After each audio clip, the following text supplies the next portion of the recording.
Hi, I'm Craig with Jagoteq, and today we're going to make a neon sign. But we're not going to use neon, we're going to use fiber optic cable and laser. To get our sign right, we're going to use a computer and project onto a piece of plexiglass so we don't have to draw it freehand.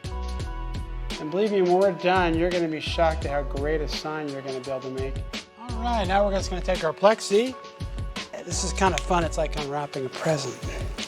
The fiber is easy to place and flexible, so if you get this a little wrong, it's not really going to matter. It's more about getting the scale right.